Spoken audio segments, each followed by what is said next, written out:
네, 안녕하세요. 큰바이군입니다. 오늘 5월 21일 주요 테마 같이 한번 살펴보도록 하겠습니다. 오늘 시스템 문제가 있어서 제가 지금 세 번째 녹화를 하고 있는데요. 조금 예, 잘 된 게 아니라 지금 녹화가 저기 안 들어가고 있어서 그렇습니다. 그래서 오늘 좀 간단하게 말씀을 드려야 될 것 같아요.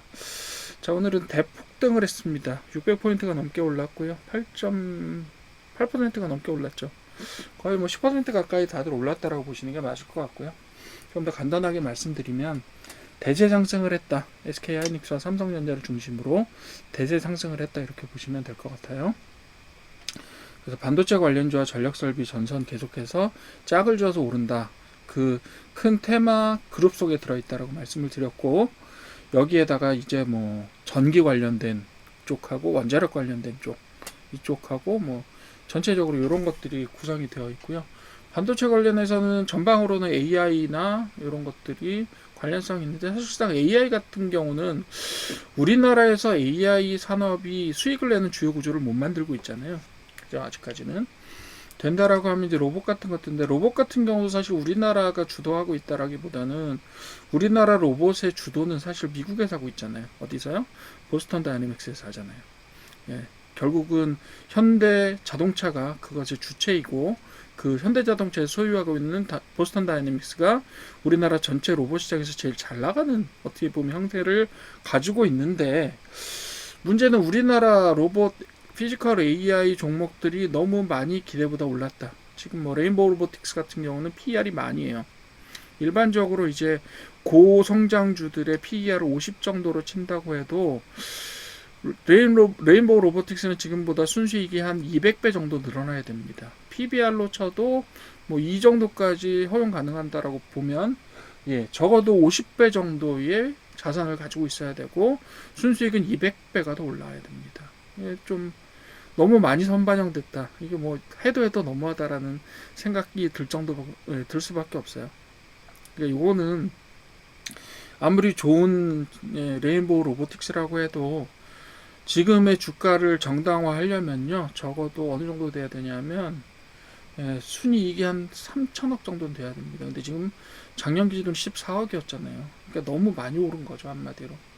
얘가 얼마나 어떻게 성장할 수 있을지 모르겠지만 기대감이 너무 큰 거예요. 예, 기대감이 너무 크다, 한마디로. 그렇다라고 보는 거고, 그런 현상들이 로보틱스 주식의 대부분, 로보틱스 종목들의 대부분 만연해 있습니다. 그래서 어느 정도 섹터 간의 조정 혹은 앞으로 상당히 길게 그 상승세가 꺾이는 형태로 가게 되지 않을까라고 봅니다. 그러니까 지금 로보틱스를 고르지 않고 들어가신다는 건 되게 위험하고요. 로보틱스 관련된 사업을 제대로 하고 있는지라는 부분들을 첫 번째 확인하시고, 두 번째는 재무적으로 타당한지를 한번 보십시오. 성장세까지를 포함해서요. 아직까지 뭐 기술 기업인데 어떻게 성장할지 아느냐라고, 앞으로가 중요하지라고 생각하실 수도 있는데, 그거는 모르는 겁니다. 예.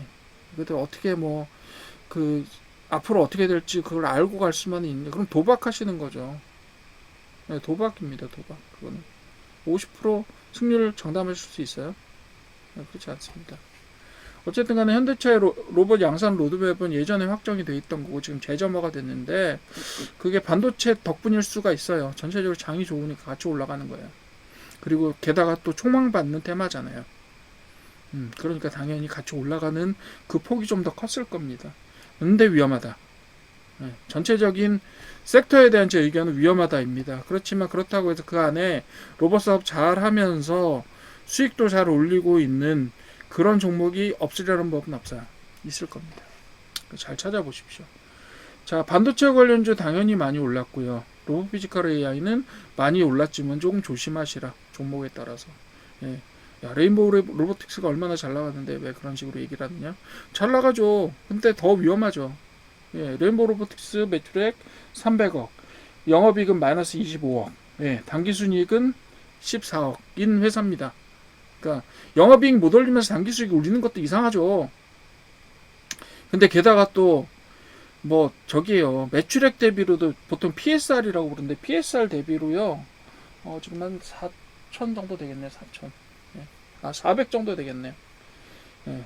PSR이 400이에요. 보통 PSR 얼마로 잡으시는지 알죠? 1, 1입니다. 되게 위험하다. 이런 것들은 좀 알아주시면 좋겠고, 전력 설비 전사는 AI 데이터 센터 확대, 전력망 3법 통과는 뭐 이게 그냥 묵은지죠. 오래된 얘기잖아요. 전력망이 지금 재평가되고 그걸 재건설해야 되고 뭐 그다음에 AI 센터에 전력망이 들어가고 이거 뭐 하루 이틀 되는 얘기가 아니잖아요. 어제 오늘 얘기가 아닌데 갑자기 올라가요. 그냥 반도체 오르니까 AI도 오를 것 같고 그냥 같이 올라가는 거예요. 테마 따라서. 그래서 테마 따라서 같이 오른 실적과 관련 없는 테마에 의한 상승이다 라고 보시면 될 것 같고, 그 중에서도 전선 관련된 쪽으로 좀 올랐습니다. 어쨌든 전선 전력 설비 쪽은요, 앞으로 전망은 있고요. 그게 빠른 시간 내에 실적으로 이어질 가능성이 조금 더 높아요. 로봇 피지컬 AI보다 훨씬 더 빠르고요. 그래서 그렇게 될 건데, 얘네들도 기대감이 너무 많아서 상당히 많이 오르긴 했습니다. 그래서 얘네들도 잘 골라주셔야 돼요, 지금은. 그 전후 재건하고 건설 쪽, 좀 말이 좀 씹히네요. 미국이란 종전 협상이 어쩔 수 없죠. 트럼프도 이제 물러날 데가 없습니다. 왜? 채권 가격이 매우 가파르게 오르고 있기 때문이에요. 그것은 채권 가격이 오른다는 얘기는 뭐죠? 물가가 앞으로도 오를 것이다 라고 하는 전망이 우세하다라는 이야기고요. 정치적인 전망 자체가 되게 어두워집니다. 그러니까 빠른 시간 안에 중동 사태를 정상화하고, 사실 그렇게 할 수 있잖아요. 근데 고집이 있어서 못하는 것뿐이에요. 정상화하고요. 그리고 저기를 해야 되죠. 정상화를 할 뿐만 아니라 그 유가가 빨리 떨어져야 돼요. 그래 물가가 잡히죠. 그런 형태의 노력들을 좀 해야 될 것 같고, 광통신 통신 장비는 제가 누누이 말씀드렸던 것처럼 엔비디아에서 아무리 AI 데이터 센터에 우리나라 광통신 기업을 집어넣고 싶어도 못합니다. 기술이 못 따라가요. 그리고 통신 투자 사이클이 지금 올까요? 그거 지금 계속해서 뭐 서글처럼 울거먹고 있긴 한데 한 번도 지금 실현이 안 되고 있어요. 지금 우리나라 통신사들이 사정이 매우 녹록하지 않아요. 왜? 실질적으로 증가세가 정체되어 있기 때문에 신규 투자에 대한 여력이 별로 없다라고 해도 될 것 같아요. 그래서 지금 통신주가 오르고 있긴 한데 글쎄요, 왜 오를까요? 저는 실적으로 증명받을 가능성은 제로에 수렴한다고 생각합니다.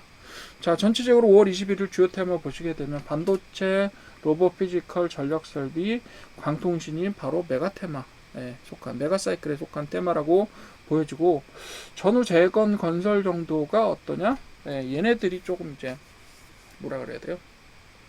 지정학적인 요소.